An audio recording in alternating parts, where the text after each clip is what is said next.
কিয়ামত পর্যন্ত পাক ভারত উপমহাদেশে যত শত লক্ষ উলামায়ে কেরামের জন্ম হবে, সকলের ইলমে নবুয়তের প্রথম ফাউন্ডেশন এবং কিয়ামত পর্যন্ত পাক ভারত উপমহাদেশে যত শত লক্ষ হাজারো কোটি মুমিন মুসলমানের জন্ম হবে, সকলের ঈমান এবং ইসলামের প্রথম ভিত্তি, প্রথম ফাউন্ডেশন বৃহত্তর সিলেটের সুনামগঞ্জ জেলাধীন বিশম্বপুর উপজেলাস্থ তনজিমে হিফাজুল কোরআন এর উদ্যোগে আয়োজিত 15তম বার্ষিক তাফসীরুল কোরআন মাহফিলের চলমান অধিবেশনের সভাপতিত্বের মসনদে বসা মুহতারাম সভাপতি মুআজ্জাজ ওয়াজিবুল ইহতিরাম হযরত উলামায়ে কেরাম, সকল স্তরের আল্লাহ প্রেমিক, নবী প্রেমিক, কোরআন প্রেমিক, দ্বীনের তরে উৎসর্গকামী মুমিন মুসলমান, মাইকের আওয়াজ যতটুকু পৌঁছতেছে সকল স্তরের বয়ান শ্রবণকৃতা আমার মা বোনেরা, বৃহত্তর সিলেটের মানুষ মানেই হলো ইসলামের পূর্ণাঙ্গ একটা ইতিহাস। কেউ যদি কোনো ঐতিহাসিক যদি ইসলামের ইতিহাস রচনা করতে চান, যতক্ষণ পর্যন্ত তার ঐতিহাসিক আলোচনার মধ্যে ইতিহাস গ্রন্থে সিলেট সুনামগঞ্জ নামক একটা অধ্যায় রচনা না করবেন, ততক্ষণ পর্যন্ত তার এটা ইতিহাস হবে, তবে ইসলামের ইতিহাস হবে না। সুবহানাল্লাহ বলবেন না? বৃহত্তর সিলেট সুনামগঞ্জের মানুষের ইসলামের প্রতি দরদীয় অবদান যদি ইতিহাসের পাতায় না থাকে, এটা ইতিহাস হয় না, এটা গল্পের বই হবে। আজকের এখন পর্যন্ত এই প্রচন্ড ঠান্ডার মধ্যে বসে কোরআনের তাফসীর শোনার আগ্রহ থাকা, এর মানেই হলো আল্লাহর নেক বান্দাদের শ্রেষ্ঠতম তালিকায় যাদের নাম, এদের তালিকায় আপনাদের নামটাকে লিখিয়ে যাওয়া। এই মুহূর্তে যদি উলামা হযরতদের বিজ্ঞ মুফতিয়ানে কেরামের ফতোয়া আসে, আল্লাহর দ্বীন রক্ষার্থে জীবন দেওয়ার জন্য জিহাদের ময়দানে গাজওয়ায়ে হিন্দে যেতে হবে, কে কে রাজি আছি? আমরা সবাই রাজি আছি। আল্লাহ সকলকে কবুল করুন।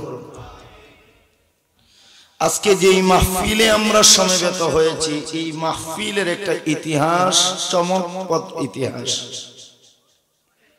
হিফাজুল কোরআন ফাউন্ডেশনটা ইসলামের প্রথম দাওয়াতি অভিযানের সাথে সম্বন্ধিত।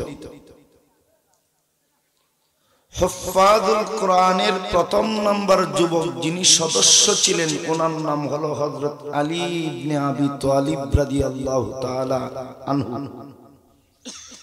যেহেতু আপনারা কষ্ট করে বসছেন, আমার 16 বছরের ইসলাম এবং পৃথিবীর ইতিহাস সাধনার মূল বিষয়গুলো আপনাদেরকে বলতে চাই এবং আপনাদের মর্যাদা মদিনাতুল মুনাওয়ারার মুমিন মুসলমানদের সাথে কিভাবে সম্পৃক্ত, কোন খাতে আপনাদের মর্যাদা বেশি, কোন খাতে সমানের সমান, কোন খাতে একটু কম, এই 3 বিষয় উপস্থাপন করতে চাই। রাজি আছেন ইনশাআল্লাহ? ভাগবেন না তো? ভাইয়া আর যাইবেন কই? বিশম্বরপুর সাইডে তো আর যাইতে পারবেন। মাশাআল্লাহ। শুনুন, পবিত্র কোরআনের এক আয়াতের মধ্যে আসছে, তোমরা যদি মুমিন হও, কি হও? মুমিন হও, তাহলে কোরআনের মজলিসে তোমাদেরকে সামনে আসতে বললে তোমরা সামনে আইসা যাইও।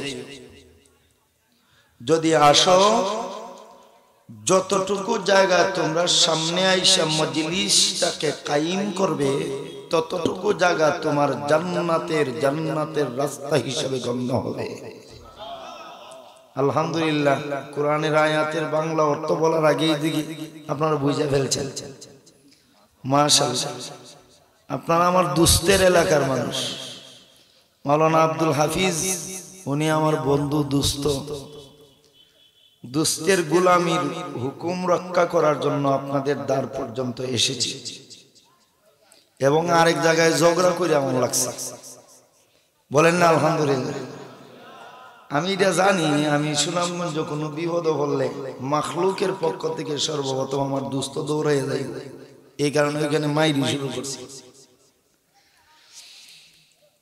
ইসলামের সর্বপ্রথম ধর্ম প্রচার ব্যবস্থাটার নাম হইল তাফসীর মাহফিল। বলেন আলহামদুলিল্লাহ। আজকের মাহফিলে যারা হাজির হইছেন আপনাদের নাম ইসলামের প্রথম ধর্ম প্রচার ব্যবস্থার লিস্টে থাকবে। বলুন ইনশাআল্লাহ। মুহাম্মদুর রাসূলুল্লাহ সাল্লাল্লাহু আলাইহি সাল্লাতু ওয়াসসালাম আল্লাহর পক্ষ থেকে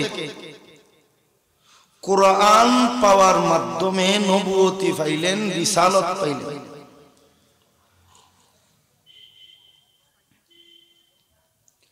আল্লাহর পক্ষ থেকে যখন কুরআন পাইলেন, এখন কুরআন দিয়ে রাসূল করবেনটা কি? আল্লাহ সূরা শুআরা 214 নম্বর আয়াত নাযিল করে বললেন, আপনার কুরআনের মিশন হইল কুরআনের বিধানে মানব সমাজকে গড়ে উঠানো। এজন্য আপনি লোক সমাগম ব্যবস্থায় কোরআনের বিধান উপস্থাপন করুন। মুহাম্মদুর রাসূলুল্লাহ সাল্লাল্লাহু আলাইহি ওয়াসাল্লাম রাসূলের একজন যুবক সাহাবী হযরত আলী ইবনে আবি তালিবকে বললেন, হে আলী, আল্লাহ কোরআন দিবেন, কোরআনের বিধান দিবেন। কোরআনের বিধানকে সমাজবাসীর কাছে শুনাইয়া যাওয়ার জন্য আল্লাহর বিধান হইল, সুতরাং বিধান বাস্তবায়নে তুমি লোক সমাগম ব্যবস্থা করো। হযরত আলী রাদিয়াল্লাহু তাআলা আনহু মুহাম্মদুর রাসূলুল্লাহর নির্দেশে নিজে উদ্যোগী হইয়া, কি হইয়া? উদ্যোগী হইয়া, আয়োজনকারী হইয়া ইসলাম এবং পৃথিবীর ইতিহাসে সাফা পাহাড়ের নিচে মক্কা শরীফে একটা তাফসীর মাহফিলের আয়োজন করলেন।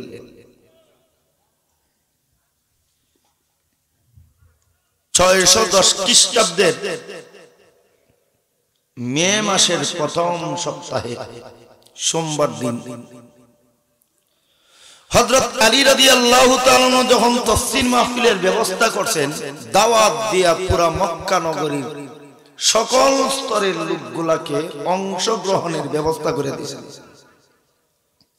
সবাই যখন আসছে, সাফা পাহাড়ের পাদদেশে আল্লাহর রাসূল সাল্লাল্লাহু আলাইহি ওয়াসাল্লাম যখন তাফসীর মাহফিলে বয়ান শুরু করছেন, দুনিয়ার প্রথম তাফসীর মাহফিল ইসলামের ইতিহাসে, বয়ান চলা অবস্থায় একটা লোক হুট করে দাঁড়াইয়া গেছে, দুই হাতে পাথর উঠাইয়া।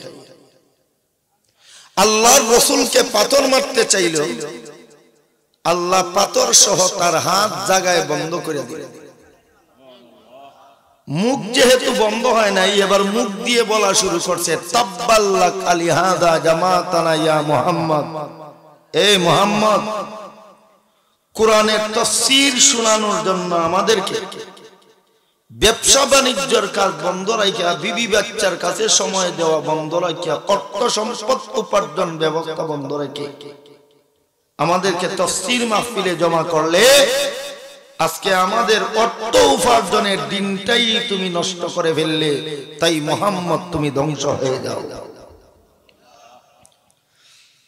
এই গালিও দিল, এখন থেকে হাত নামাইতে পারে। এই মাইন কাছি ভাই ভৈরা কয়, মুহাম্মদ, আমিনা রে বাবা তোমার চাচা লাগি, বাবা রে আমিনা তোমার লাগা ঘরের মানুষ, ও মুহাম্মদ, তোমার সারা জনমের ইজ্জত এবং তোমার সারা জনমের অনন্য বৈশিষ্ট্যগুলার কসম দিয়ে বলছি মুহাম্মদ, তোমার মতো পবিত্র চরিত্র কোন পৃথিবীর ইতিহাসের মানব মা সন্তান দান করে নাই। তোমার মতো পবিত্র চরিত্রের অধিকারী, আত্মীয়তা রক্ষাকারী কোন সন্তান কোন আদম এবং জিন জাতির ইতিহাসে কেউ জন্ম দেয় নাই। হে মুহাম্মদ, ওই কসম দিয়া তোমাকে বললাম আমারে মাফ কইরা দাও, আমি বড় বিপদে পড়ে গেছি। কে কয়? আবু লাহাব।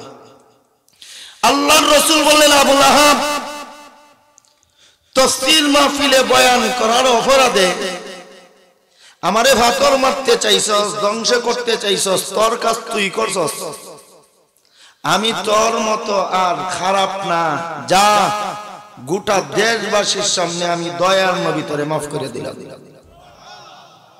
আল্লাহর রাসূল যখন মাফ করে দিয়েছেন, আবু লাহাবের হাত নামছে। আল্লাহ সাথে সাথে সূরা লাহাব তাব্বাত ইয়াদা সূরা নাযিল করে দিয়েছেন।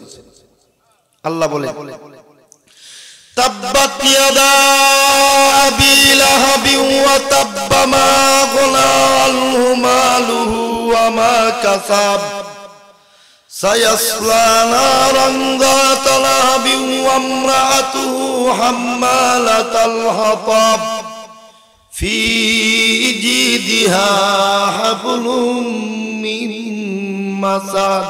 হে মুহাম্মদুর রাসূলুল্লাহ সাল্লাল্লাহু আলাইহি ওয়াসাল্লাম, আবু লাহাব আপনার কাছে মাফ চাইছে, আপনি মাফ করে দিয়েছেন, এটা আপনার ব্যক্তিগত ব্যাপার। কিন্তু এই কুলাঙ্গারে আমার তাফসীর মাহফিলে দাঁড়াইয়া হে বিয়াদবি করছে, এর শাস্তি তাকে ভোগ করতে হবে। আমি আল্লাহ যেইভাবে ফেরাউনের মরণ এবং তার দেহটাকে দুনিয়াবাসীর জন্য শিক্ষা বানাইছি, আবু লাহাবের মরণটারেও আমি আল্লাহ দুনিয়াবাসীর জন্য শিক্ষা বানাবো। হে রাসূল করিম সাল্লাল্লাহু আলাইহি সাল্লাম, আবু লাহাব যে দাঁড়াইলো কয়েকটা কারণে দাঁড়াইছে। এক নম্বর কারণ, আবু লাহাব সম্পদশালী, তার সম্পদের অভাব নাই, সম্পদের গরমে দাঁড়াইছে। দুই নম্বরে তার গুন্ডা বাহিনী আছে, গুন্ডা বাহিনীর জলে গুন্ডা বাহিনীর ভরে দাঁড়াইছে। তিন নম্বরে তার শ্বশুর বাড়ি হইল নেতা নেত্রী দল, তার শ্বশুর একটা নেতা, তার হাউরি একটা নেত্রী, তার সম্বন্ধী একটা নেতা, যেটারে বিয়া করছে এটাও একটা ভাড়া নেত্রী। এই তো সবের নেতা থেকে একটা নেত্রী রে বিয়া করে আনছে। ভোর বাড়ির একটা গরম আছে, এই গরমে দাঁড়াইছে। চতুর্থ নম্বর হইল সে পৃথিবীর সবচাইতে বড় আদালত, ওয়ার্ল্ড সুপ্রিম কোর্ট, আন্তর্জাতিক আদালত, দারুন নাদওয়াত, চিফ জাস্টিস, প্রধান বিচারপতি, এই রাষ্ট্রীয় ক্ষমতায় দাঁড়াইছে। হে রাসূল, সবগুলা ক্ষমতার উৎসকে ধ্বংস করে আমি আল্লাহ আবু লাহাব এবং তার জাতিকে শিক্ষা দিব। কেমন শিক্ষাটা আল্লাহ দিলেন? মুহাম্মদুর রাসূলুল্লাহ সাল্লাল্লাহু আলাইহি ওয়াসাল্লাম আল্লাহর হুকুমে হিজরত করিয়া মদিনায় যাওয়ার পর সেখানে আল্লাহর রাসূল সুখে শান্তিতে থাকবেন, আবু লাহাবের সহ্য হইল না। মক্কার সন্ত্রাসীদেরকে জমা কইরা বদরের দিকে ফাটাইয়া দিল। রাসূল এবং রাসূলের অনুসারী মুমিন মুসলমানকে পৃথিবীর মানচিত্র থেকে মুছে ফেলা। ওই সময় আল্লাহ আবু লাহাবরে একটা রূপ দান করলেন।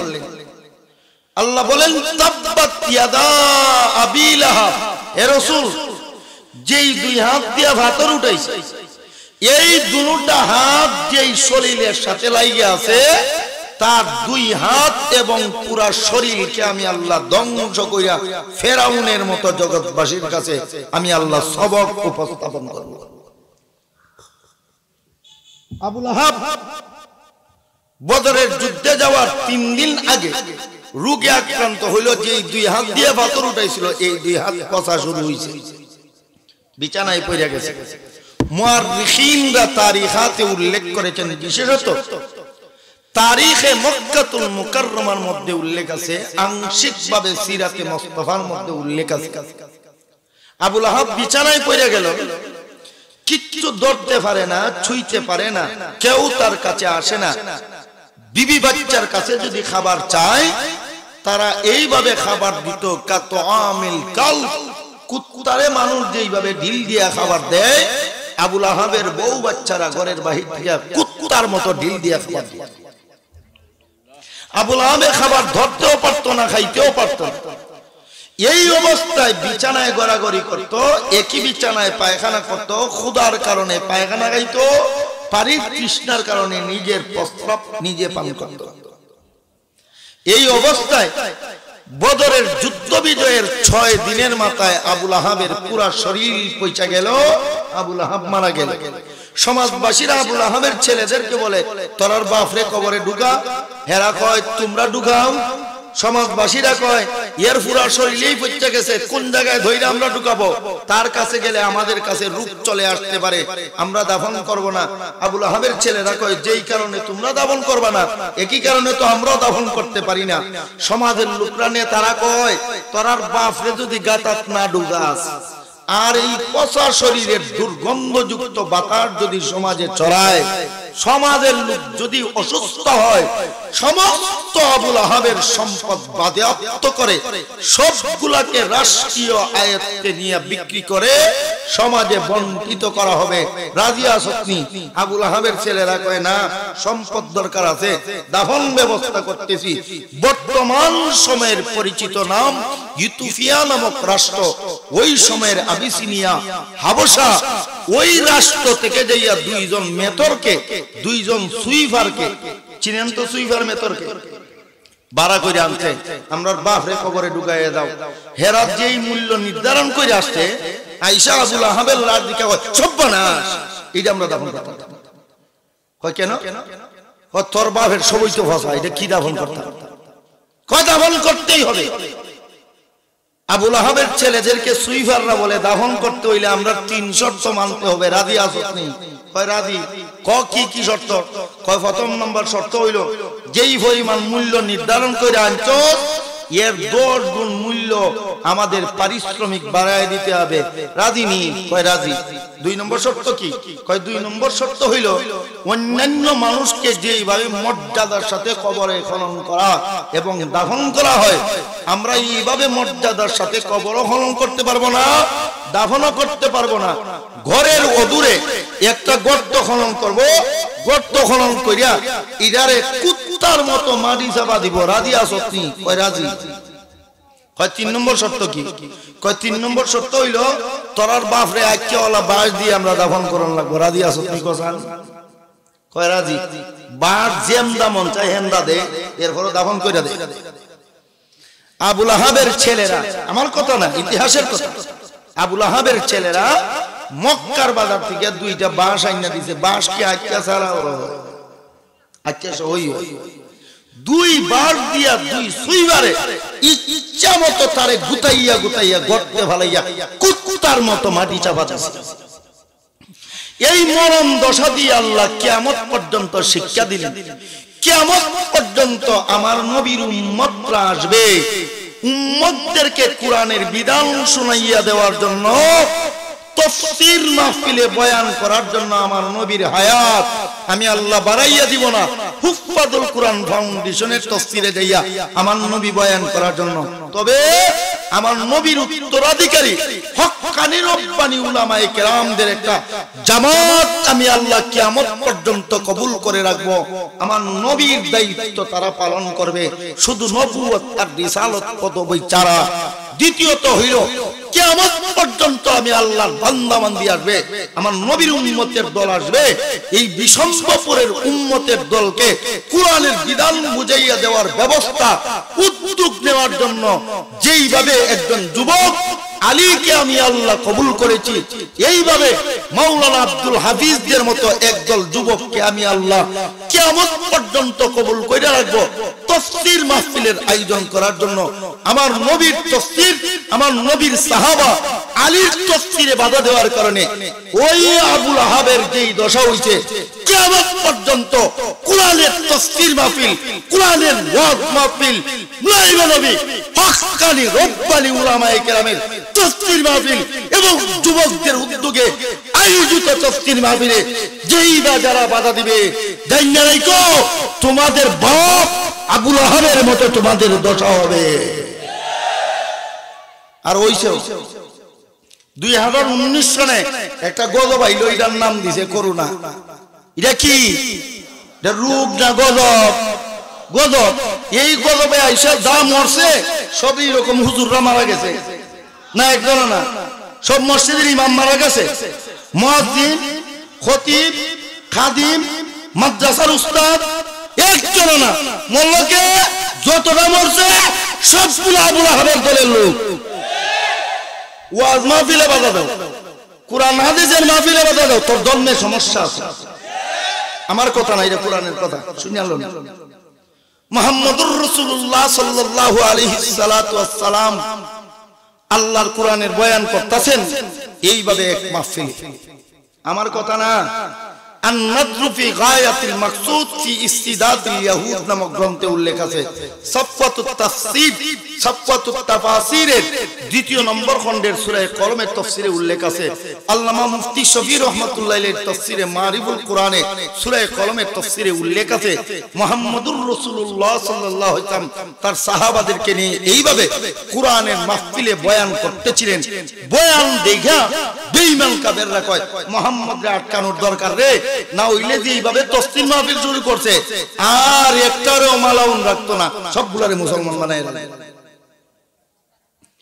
আন্তর্জাতিক আদালত ওয়ার্ল্ড সুপ্রিম কোর্ট দারুন নাদওয়া থেকে সিদ্ধান্ত নিল আরব দুনিয়ার সর্বোচ্চ পর্যায়ের নেতারা মিলা মুহাম্মদকে এমন কিছু প্রশ্ন করবে যেই প্রশ্নের জবাব মুহাম্মদ দিবে দূরের কথা, মুহাম্মদের বাপ দাদা 14 সিঁড়ি কবর থেকে ওইটা দিতে পারবে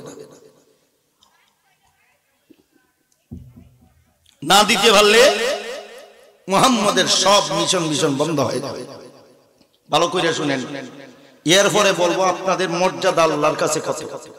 শুধু এই কথাটা জানেন, মদিনার মানুষদের চাইতেও ধর্ম গ্রহণ করার বেলায় আপনাদের মর্যাদা আল্লাহর কাছে 2 বছরের আগে গ্রহণযোগ্য হয়েছে।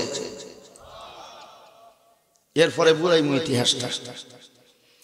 আল্লাহ রাসূল এইভাবে বয়ান করতেছেন, সমস্ত আরব দুনিয়ার সর্বোচ্চ পর্যায়ের 72-এর অধিক নেতা একই আল্লাহর রাসূলের মাকে গ্রাউ করছে। গ্রাউ করে বলল, মুহাম্মদ আজকের দিনে তোমাকে এমন কিছু প্রশ্ন করা হবে, এই প্রশ্নগুলোর সঠিক জবাব দিতে পারলে তোমার মাদ্রাসা চলবে, মসজিদ চলবে, ওয়াজ মাহফিল চলবে, তাবলীগ চলবে, আমরা বাধা দিব না। আর যদি জবাব না দিতে পারো, মাদ্রাসা সিলগালা করব, মসজিদে তালা ঝুলাইয়া দিব, তোমার দাওয়াতে তাবলীগ নিষিদ্ধ করব। মুমিন মুসলমানদেরকে আরব সমাজে অবাঞ্ছিত ঘোষণা করব, তুমি মুহাম্মদকে আল্লাহর ঘর কাবার সামনে ফাঁসির মঞ্চ কায়েম করে ফাঁসিতে ঝুলাইয়া তোমার মরণ নিশ্চিত করব। হায় রে ঈমান, এইভাবেই বুঝি নাউযুবিল্লাহর আওয়াজ। আর জোরে বলেন নাউযুবিল্লাহ। আল্লাহর রাসূল এর মাহফিলের তাফসীর মাহফিলের চতুর্দিকে গ্রাউ করছে। আল্লাহর রাসূল বললেন, বলো তোমাদের সেই প্রশ্নটা কি? কয় আমরা প্রশ্ন হইল, ভালো করে বুঝেন। ভাই মাথা নিচে কেন? মাথা উপরে দেখেন, এদিকে তাকান। অসুবিধা হইতেছে? আপনাদের চেয়ে বেশি অসুবিধা আমার। দোস্তরে জিজ্ঞান, গতকালকেও বাংলাদেশের সর্বশেষ সীমায় 2 মাহফিল আমার, ওইটা শেষ কইরা ওখান থেকে বয়ানের পরে একটা চা পর্যন্ত পান করিনি। দোস্তের মাহফিলে হাজিরা দেওয়ার জন্য দিনে রাইতে গাড়ি চালাইয়া এখান পর্যন্ত আল্লাহ পৌঁছাইছেন। আবার এখান থেকে রওনা করতে হবে আগামী কালকে খুলনা, ওইখানে 2 মাহফিল। আমার চেয়ে তো বেশি ক্লান্ত না আপনারা? না ক্লান্ত? ক্লান্ত হইয়া যদি বাড়ি যান, ফিডাও খাইতে পারেন। বেডিরা কইব এমনি আপনার খাওয়াই যাইয়েন না, ফিডা খাইতে কে কে রাজি বাড়িতে? কেউ না? তাহলে আর যাইয়েন না। না হইলে আজকে খবর আছে, শুনুন। হ্যাঁ মাশাআল্লাহ, ঠিক আছে, আল্লাহ কবুল করুক। চলবে? চলো। এখন রাসূল বলেন, বলো তোমাদের প্রশ্নটা কি, ভালো করে মনে রেখে, এগুলা কেউ আপনাদেরকে বলবে না। তো কয় আমাদের প্রশ্ন হইল, সমস্ত আরব দুনিয়ার মধ্যে সবচাইতে বেশি সম্পদের মালিক, এর চাইতে বেশি সম্পদ কারো নাই। সমস্ত আরব দুনিয়ার মধ্যে সবচাইতে বেশি অস্ত্রের মালিক, এর চাইতে বেশি অস্ত্র কারো নাই।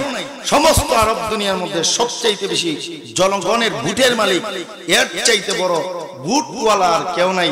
সমস্ত আরব দুনিয়ার মধ্যে সবচাইতে বড় শিল্পপতি, এর চাইতে বড় শিল্পপতি কেউ নাই। সমস্ত আরব দুনিয়ার মধ্যে সবচাইতে বড় নেতা, এর চেয়ে বড় নেতা কেউ নেই। মুহাম্মদ এত এতগুলা গুণ যার মধ্যে আছে, এই যে লোকটারে লইয়ে আইছি আমাদের সাথে, ওনার জন্ম নিয়ে আরব দুনিয়া যুগ যুগ ধরে দুই ভাগে বিভক্ত। আরব দুনিয়ার এক ভাগের দাবি হইল তার মা তাকে আসল বাবা দিয়া জন্ম দিছে, আরেক দলের দাবি হইল না, তার মা তাকে অবৈধভাবে জন্ম দিয়েছে। সুতরাং বলে দাও আমাদের নেতার মূল ফিতরি পরিচয় কি? তাফসীরের কিতাবে উল্লেখ করছেন, এই প্রশ্নটা করার কয়েকটা কারণ ছিল। এক নম্বর কারণ হইল, যেই নেতা সম্পর্কে আল্লাহর রাসূলকে প্রশ্ন করছে, এই নেতা রাসূলের চেয়ে বয়সে 25 বছরের বড়।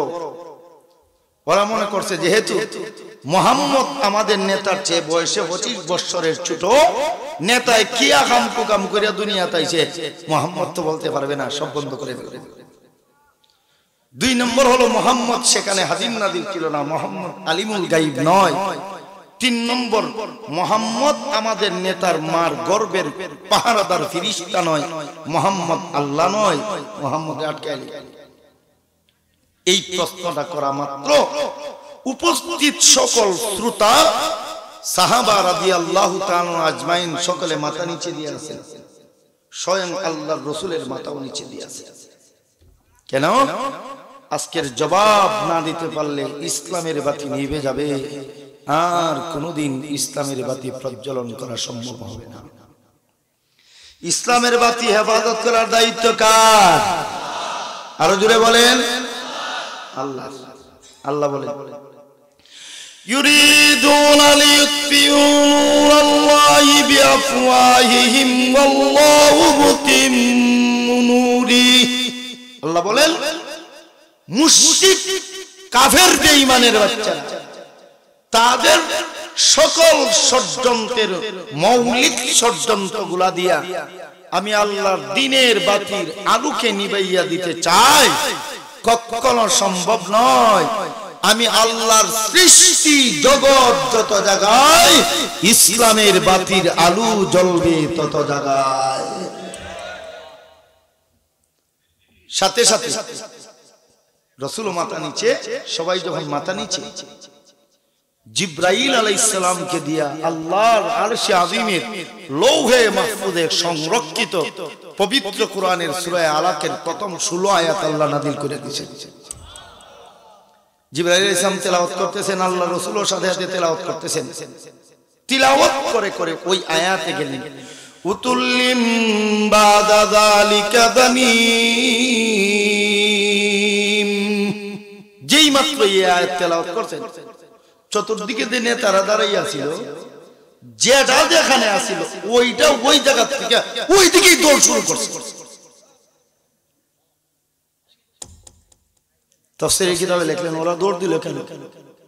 এর জবাবে উল্লেখ করছেন, আল্লাহ আয়াতে বলতেছেন, উতুল্লিম বাদা যালিকা দানিম। ওগো মুহাম্মদুর রাসূলুল্লাহ সাল্লাল্লাহু আলাইহি সাল্লাম আরবের সবচাইতে বেশি ধন সম্পদের মালিক, অর্থ সম্পদের মালিক, গণ সম্পদের মালিক, আরবের সবচাইতে বড় ব্যবসায়ী, সবচাইতে বড় নেতা, তার জন্ম নিয়ে আপনার দরবারে হাজিরা হয়েছে।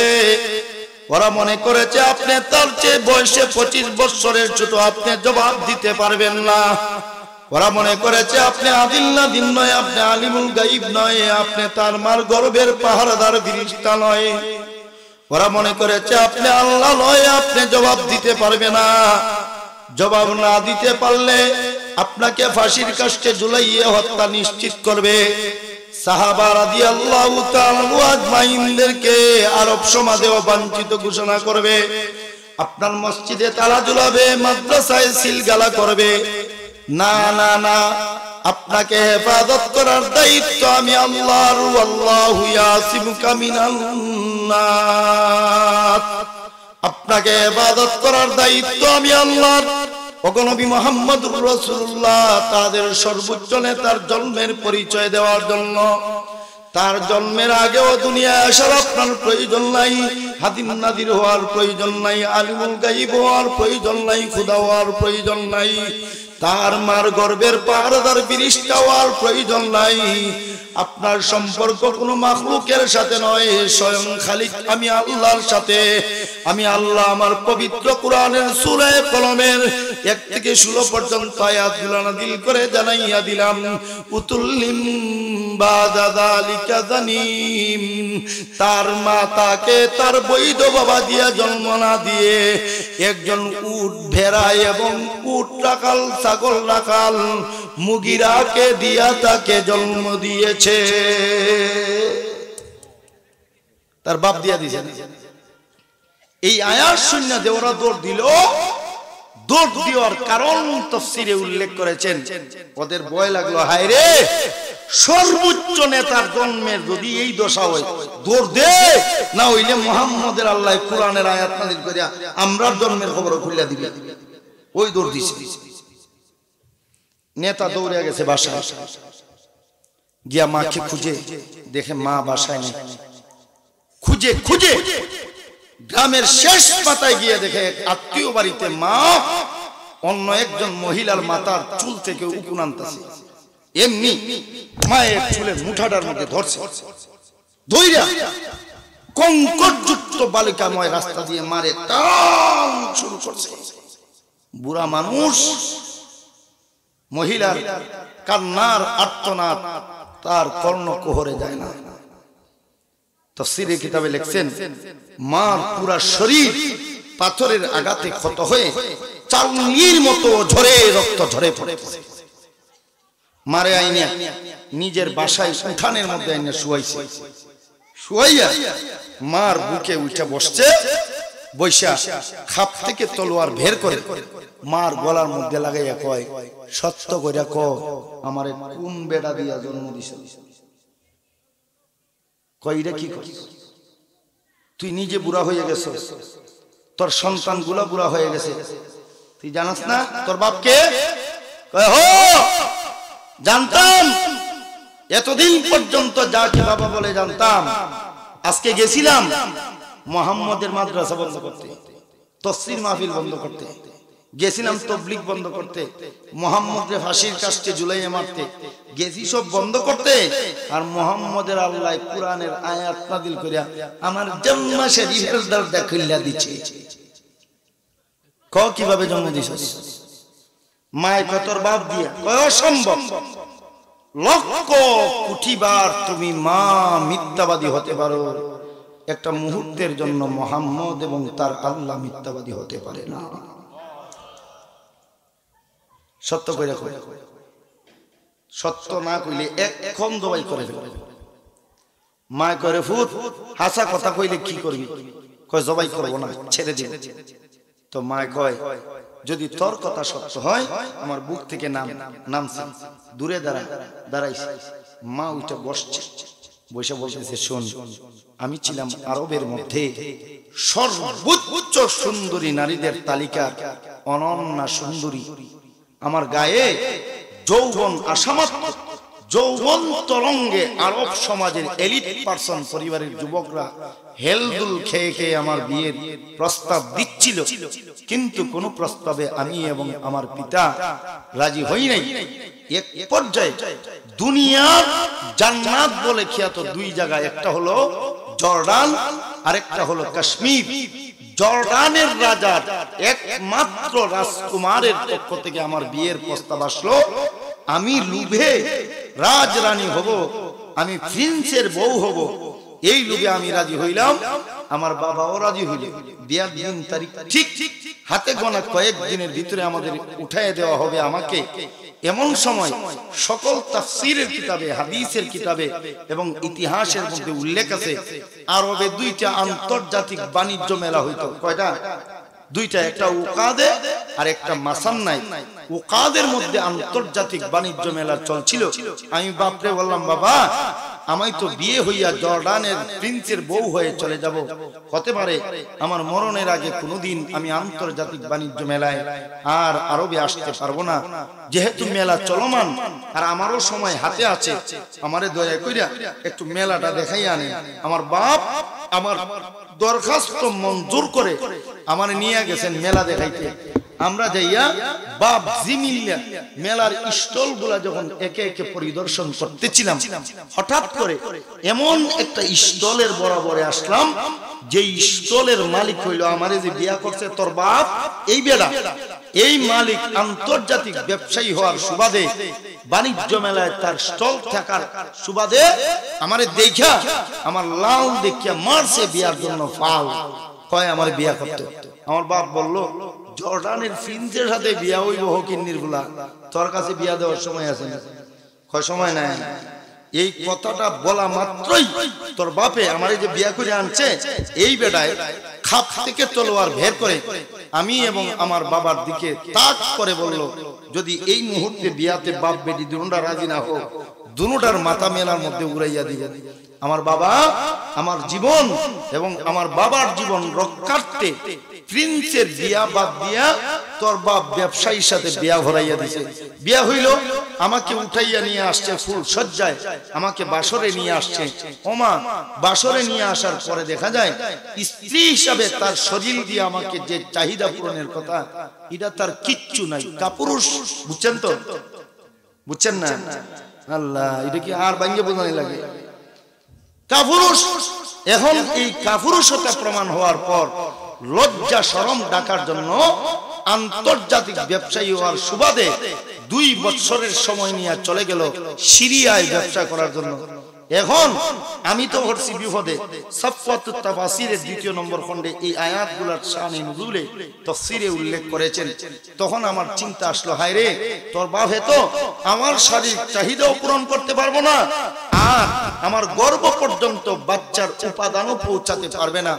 আমি এই 2 জিনিসের চিন্তায়, ওই যে রে ফুত, আমরার বাড়ির পাশে একটা মাঠ দেখো, এই মাঠে মুগিরা নামক একজন রাখাল উট, ভেড়া এবং বিভিন্ন ধরনের পশু লালন পালন করত, ছড়াইতো, রাগালি করত।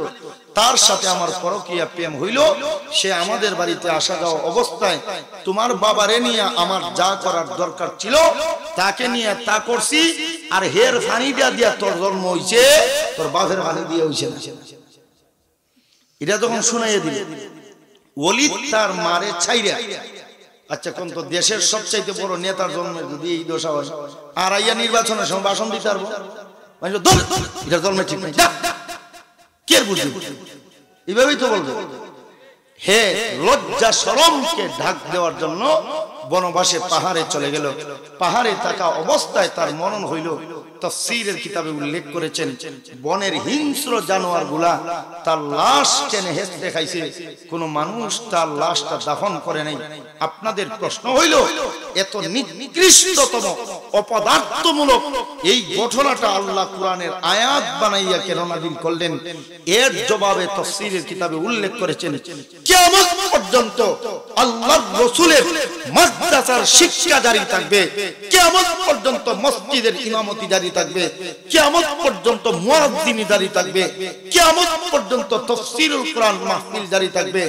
নবীজির তাফসীর, নবীজির মাদ্রাসা, মসজিদ আর দাওয়াতে তাবলীগ বন্ধ করার জন্য সর্বোচ্চ নেতা যাইয়া প্রতিবন্ধকতা হওয়ার কারণে তার যেভাবে জন্মের অবৈধতা প্রমাণিত হয়েছে, কিয়ামত পর্যন্ত ইসলামের পবিত্র কোরআনের তাফসীর মাহফিল, মাদ্রাসা, মসজিদ, খানেকা, উলামায়ে কেরামদের যেই বা যারা বিরোধিতা করবে, বুঝে নিও সবগুলার জন্ম ওই নেতার মতো সমস্যা আছে।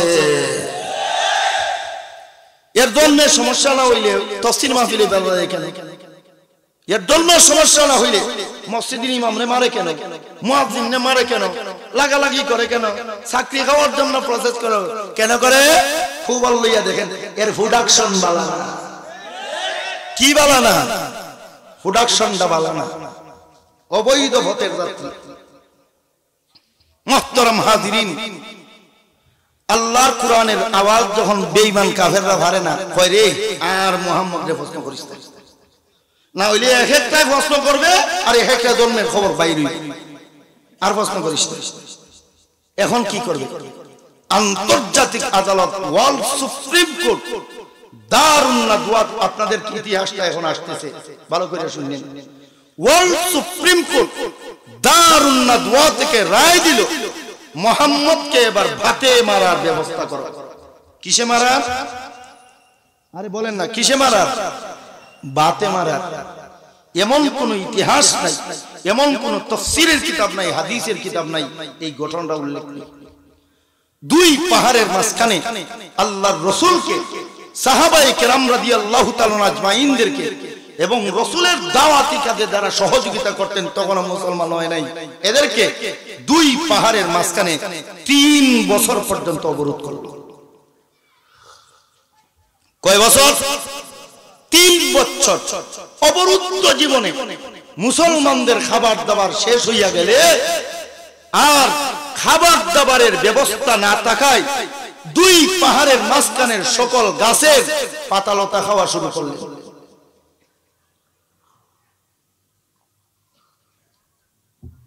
কয়েকদিনের ভিতরে যখন সবগুলা গাছের পাতা শেষ হইয়া গেছে, এখন জীবন বাঁচানোর জন্য কি খাবেন? বাধ্য হইয়া দুই পাহাড়ের মাঝখানের যত গাছের পাতা খাইছিলেন ওই সবগুলা গাছের খাল উঠাইয়া খাওয়া শুরু করলেন। কয়েকদিনের ভিতরে সমস্ত গাছের খাল শেষ হইয়া গেলে আর জীবন ধারণের কোনো ব্যবস্থা নাই। অবস্থা এমন হইল, খাবার দাবারের অভাবে যেই সমস্ত মুসলমান মেয়েরা গর্ভে বাচ্চা ধারণ করেছিলেন, খাবারের অভাবে গর্ভগুলা নষ্ট হয়ে মেয়েদের রক্ত যাওয়া শুরু হয়ে গেল। যেই সমস্ত মহিলারা সন্তান প্রসব করেছিলেন, খাবারের অভাবে বুকের দুধ শুকাইয়া গেল। এই অবস্থায় প্রসব, নিজের গর্ভ নষ্ট হওয়ার ব্যথা, আত্মচিৎকার, নারীদের কান্নার আওয়াজ আর মায়ের বুকের দুধ না পাওয়ার ছোট্ট ছোট্ট মাসুম বাচ্চাদের কান্নার আওয়াজে আসমান জমিন বাড়ি হয়ে আল্লাহ আরশে আজিম পর্যন্ত তরতর করে কম্পিত হয়ে গেল। আল্লাহ 3 বছর পর পবিত্র কোরআনের সূরা হিজরের 93 থেকে নিয়ে 99 নম্বর পর্যন্ত আয়াতগুলো নাযিল করে দিলেন। আল্লাহ বলেন, ফাসদা বিমা তুমার ওয়ারিদ আনিল মুশরিকিন ইল্লা কাফাইনাকাল মুস্তাদিন।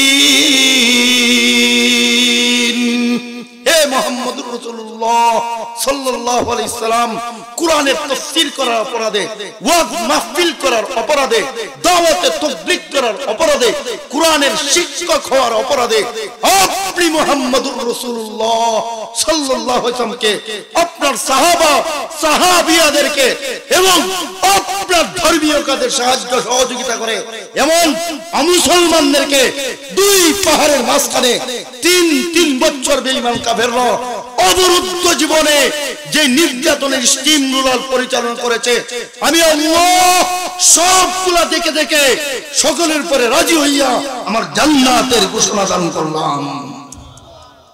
এবং আমি আল্লাহ আপনাদেরকে নিয়ে কিয়ামত পর্যন্ত সমস্ত জগতের সকল মুমিন মুমিনাতদের প্রতি এই ঘোষণা করে দিলাম, ইন্না কাফাইনাকাল মুস্তাহদিন। আমি আল্লাহর কোরআনের দাওয়াত নিয়ে শহরে শহরে, বন্দরে বন্দরে, ঘরে ঘরে দুয়ারে দুয়ারে হাট বাজারে যাইবা। কেউ যদি তোমাদের বিরোধিতা করে ওই বিরোধীদেরকে শায়েস্তা করার দায়িত্ব আমি আল্লাহ। আল্লাহ রাসূল অবরোধ ভঙ্গ করলেন। ভঙ্গ করে 3 বছরের অবরুদ্ধ জীবনে আল্লাহর রাসূল সাল্লাল্লাহু আলাইহি ওয়াসাল্লাম তার সাহাবাদেরকে বললেন, ও আমার সাহাবীরা, আল্লাহ তাবাকাতুল কুবরাতে এবং তারিখে মক্কাতুল মুকাররমায় এত সুন্দরভাবে আনছেন। তখন এই তারিখগুলা পড়লে এমন কোন মানুষ নাই চোখের পানি ধরে রাখতে পারে। আল্লাহ রাসূল বললেন, ও আমার সাহাবারা, আল্লাহ শুধুমাত্র আমাকে মক্কার নবী বানাইয়া পাঠান নাই, আল্লাহ আমারে সমস্ত জগতের নবী বানাইয়া পাঠাইছে। তোমরাও শুধু মক্কার উম্মত হইয়া আসো নাই, তোমাদেরকে আল্লাহ সমস্ত জগতের উম্মত হিসাবে কবুল করেছেন। সুতরাং বলো, এই মুহূর্তে অবরুদ্ধ জীবন থেকে নিজের জীবন হাতের মুঠের মধ্যে নিয়ে দেশ দেশান্তরে যাইয়া দাওয়াত দিতে থাকবে, যাইতে থাকবে, দাওয়াত দিতে থাকবে, যাইতে থাকবে, দিতে থাকবে, যাইতে থাকবে, দাওয়াত দিয়া দিয়া যেই জায়গায় তার হায়াত শেষ হবে ওই জায়গায় তার কবর হবে। হাসরের ময়দানে আমি রাসূলের সাথে সেখান থেকে সে দেখা করবে। কে কে রাজি আছে? এই কথাটা বলা মাত্র আল্লাহর রাসূলের আপন মামা হযরত আবু ওয়াক্কাস মালিক ইবনে ওয়াহাব রাদিয়াল্লাহু তাআলা আনহু এবং আরো 4 জন সাহাবী, 5 জন দাঁড়ায় গেছে। সুবহানাল্লাহ বলবেন না? আরো জোরে বলেন সুবহানাল্লাহ। কয়জন? 5 জন।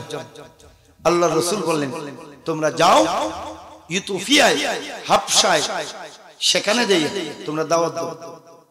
আল্লাহর রাসূলকে আমির বানাইয়া পাঠাইলেন। এরা 5 জনে যাইয়া সুবহানাল্লাহ 2 বছর পর্যন্ত দাওয়াত দিয়া একজন দুইজন নয় 63,000 খ্রিস্টান লোককে মনস্তান্ত্রিক ভাবে কালিমা পড়াইয়া মুসলমান বানাইছেন। 2 বছর পর আল্লাহর রাসূল নিজের আপন চাচা ভাই হযরত জাফর ইবনে আবু তালেবকে দিয়ে 80 অধিক নারী পুরুষের এক সমন্বিত জামাতের আমির বানাইয়া রাসূল পাঠাইলেন। আর রাসূল নিজে একটা চিঠি লিখা রাসূলের চাচা ভাইয়ের কাছে, মামার কাছে দিলেন। চিঠিটা তারিখাতের মধ্যে আল্লাহ সাক্ষী হিসাবে উল্লেখ করা আছে। চিঠি লিখলেন, আমি মুহাম্মাদুর রাসূলুল্লাহ সাল্লাল্লাহু আলাইহি ওয়াসাল্লামের পক্ষ থেকে আমার মামা আবু ওয়াক্কাস মালিক ইবনে ওয়াহাবের প্রতি, হে আমার মামা, আমার চাচা ভাইয়ের মাধ্যমে আমার চিঠি পাওয়া মাত্রই আপনি একটা জামাত গঠন করে দুনিয়া উত্তর পূর্ব কোণার দিকে দাওয়াত দিয়া দিয়া দিয়া দিয়া দিয়া দিয়া চলে যাবে। এই চিঠিটা আল্লাহর রাসূলের মামার কাছে রাসূলের চাচা ভাই হযরত জাফর ইবনে আবু তালেব যখন নিয়ে দিলেন, তিনি চিঠিটা উপস্থিত সকল সদস্যদের সামনে পড়ে যখন শুনাইলেন, মক্কা থেকে ওনার সাথে যাওয়া 4 জন আর হাবশার আরো 60 থেকে 70 জন যুবক মুসলমান মরণ হাতে নিয়ে দেশ দেশান্তরে দাওয়াতের জন্য তৈরি হইয়া গেলেন। যুবক, বিশম্বপুরের তাফসীর মাহফিল হুফাজুল কোরআনের আয়োজনে তুমি আসো না, আর তোমার কাছে ইসলাম পৌঁছানোর জন্য রাসূলের সাহাবারা যৌবনকে বৃদ্ধতায় গ্রহণ করে হাতে জীবন মরণ নিয়ে এসেছেন। আল্লাহর কাছে কি জবাব দিবা? 60 থেকে 70 জনের জামাত নিয়ে হাবশা নৌবন্দর থেকে আরব সাগরের তীরে তীরে তীরে তীরে তীরে তীরে দাওয়াত দিয়ে আসতে আসতে তুহফাতুল মুজাহিদিন ফি আহওয়ালিল বারকালিন, সিয়ারুস সাহাবার 6 নম্বর খণ্ড, উস্তুল গাবা ফি মারিফাতুস সাহাবা 44 নম্বর খণ্ড, তারিখে ইলমে হাদিস মুহাম্মদ ইবনে আবদারের ভূমিকার মধ্যে উল্লেখ আছে। সাগর তীরে তীরে আইসা সামনে 2টা সাগর পাইলেন। একটা সাগর হইল আরব সাগর, আরেকটা সাগর হইল ভারত মহাসাগর। এই 2 সাগর পাড়ি দিবেন কি দিয়া? ওই তারিখাতের মধ্যে উল্লেখ আছে। রাসূল এর মামা তার সদস্যদেরকে বললেন, সবাই নামাজের কাতারে দাঁড়াও সাগর পারে। সবাই নামাজের কাতার বাঁধছে। উনি বললেন, আমি আল্লাহু আকবার তাকবীরে তাহরিমা বলা মাত্র সবাই চোখ বন্ধ করে নেবে, আর ডানের সালামের পরে বাম সালাম শেষ করার পরে চোখ খুলবা। তাবারির মধ্যে উল্লেখ করছেন, উনি নামাজে দাঁড়িয়ে দোয়া করতেছেন, ইয়া আযীজ ইয়া কারীম ইয়া হালিম ওয়াজিনা, হে মহাপরাক্রমশালী আল্লাহ, হে মহাদয়াময় আল্লাহ, হে অস্তিত্বহীনকে অস্তিত্ব দেনেওয়ালা আল্লাহ, হে অবাস্তবতাকে বাস্তবতায় রূপ দেনেওয়ালা আল্লাহ, আপনার নবী মুহাম্মদুর রাসূলুল্লাহর পক্ষ থেকে আল্লাহর দ্বীনের দাওয়াত নিয়ে আল্লাহ সাগর ফাড়ি দিয়ে যেতে চাই। সামনে 2 সাগর পড়িয়েছে, সাগর ফাড়ি দেওয়ার ব্যবস্থা নাই, 2 রাকাতে নামাজে দাঁড়াইলাম, নামাজের হালতে আপনি সাগর ফাড়ি দেওয়ার ব্যবস্থা করে দেন। তারিখাতগুলোর মধ্যে উল্লেখ করেছেন, এই দোয়া করে করে তিনি 2 রাকাত নামাজের শেষ সালাম ফিরাইয়া চোখ খুলে দেখেন সব সাথীদেরকে নিয়া আরব সাগর এবং ভারত মহাসাগর ফাড়ি দিয়া আমাদের ভারতের কেরালা নৌ বন্দরে চলে এসেছে। তখন সময় ভারতের আসাম রাজ্যের অধীনে ছিল এই সুনামগঞ্জ সিলেট। বুঝছেন? আল্লাহ রাসূলের মামা আসলেন, আইসা গুজরাটের রাজা ভুজের কাছে গেলেন। এর আগে কেরালার রাজা চেরুমন ফেরুমালের কাছে, কেরালা, আসাম, চেন্নাই, কলকাতা এই এলাকা তিনি দাওয়াত দিলেন। প্রথমেই কেরালার রাজা চেরুমন ফেরুমালের কাছে গেলেন, যাইয়া দাওয়াত দিলেন। রাজা চেরুমন ফেরুমাল রাসূলের মামা এবং তার সাথীদের জামাতের দাওয়াত পাওয়া মাত্র সকল সভাসদদেরকে নিয়ে সেজদা দিয়া কালিমা পড়ে মুসলমান হইয়া গেলেন। মুসলমান হইয়া রাজায় তলোয়ার, ফান, আতর, আদা এই 4 জিনিস হাদিয়া নিয়ে মক্কা শরীফে আল্লাহর রাসূলের দরবারে গেলেন। দীর্ঘদিন দিন ধর্ম শিক্ষা দেশে আইসা আর রাজ্য ক্ষমতা গ্রহণ করলেন না। অপরদিকে আল্লাহর রাসূলের মামা কেরালা, আসাম এই এলাকায় 2 বছর পর্যন্ত দাওয়াত দিলেন। তখন আসাম, এই সিলেট এবং সুনামগঞ্জ সহ মৌলভীবাজারের অধিকাংশ অংশ এটা ছিল আসামের অধীনে। এই আসামে আল্লাহর রাসূলের মামা এবং তার ছাত্রদের জামাত আসলো 619 খ্রিস্টাব্দে আইসা 2 বছর পর্যন্ত দাওয়াত দিয়া 4 ভাগের 3 ভাগ লোককে কালিমা পড়াইয়া মুসলমান বানাইল। এরপরে রাসূলুল্লাহ সাল্লাল্লাহু আলাইহি ওয়াসাল্লামের মামার রাসূলের ছাত্রদের এই জামাত চট্টগ্রামের বঙ্গোপসাগর ফাড়ি দিয়া চট্টগ্রাম হইয়া বৃহত্তর চট্টগ্রাম, রাঙ্গামাটি, খাগড়াছড়ি, বান্দরবন, কক্সবাজার তার রাসূলের মামার সাথী সাহাবায়ে কেরামদের লুটা এবং লাঠিগুলা সংরক্ষিত আছে। ইতিহাস বলে রাসূলের 2 জন সাহাবীর কবর এখনো বাংলাদেশে আছে। এই ব্যাপারে 11টা ঐতিহাসিক মতামতের মধ্যে সকল ঐতিহাসিকরাই প্রায় শেষ পর্যায়ে এই মত দিয়েছেন 2 জন সাহাবীর কবর সিলেটের যে কোনো একটা পাহাড়ি অঞ্চলের মধ্যে আছে। আপনারা হইলেন ওই সমস্ত পবিত্র মহামানব যারা রাসূলের মামার দাওয়াতে মুসলমান হয়েছিলেন, তাদের সন্তান। পৃথিবীর ইতিহাস বলে সকল ঐতিহাসিকরা একমত, আল্লাহর হুকুমে মক্কা থেকে সশরীরে হিজরত কইরা মদিনাতুল মুনাওয়ারায় আল্লাহর রাসূল গেছেন 622 খ্রিস্টাব্দের মে মাসের 11 তারিখ। বলুন কত? 600 বলুন 622 খ্রিস্টাব্দের মে মাসের 11 তারিখে আল্লাহর রাসূল মক্কা থেকে মদিনায় গেছেন। আর আল্লাহর রাসূলের প্রতিনিধি রাসূলুল্লাহর মামা আপনাদের সুনামগঞ্জ সিলেটে আসছেন 619 খ্রিস্টাব্দে। কত খ্রিস্টাব্দে? 600। ডক্টর শ্রী সুরজিৎ দাস গুপ্তের লেখা ভারতবর্ষ ইসলাম এবং সাংবাদিক একে মহিউদ্দিনের লেখা চট্টগ্রামে ইসলাম, ঢাকা বিশ্ববিদ্যালয়ের অধ্যাপক আব্দুল গফুরের লেখা ইতিহাসের প্রেক্ষাপটে বাংলাদেশ এবং প্রাচীন ভারতের বাংলা ভাষায় লেখা বাংলা বিশ্বকোষের 14 নম্বর খণ্ডের মধ্যে উল্লেখ আছে আল্লাহর রাসূলের মামা আপনাদের সিলেটে সুনামগঞ্জে এই এলাকায় আসছেন 600 বলুন 619 খ্রিস্টাব্দে, 600 সবাই বলেন 619 খ্রিস্টাব্দে। আর আল্লাহর রাসূল মক্কা থেকে হিজরত করিয়া মদিনাবাসীদেরকে ইসলাম দেওয়ার জন্য রাসূল গেছেন 622 খ্রিস্টাব্দে, বলুন 622 খ্রিস্টাব্দে।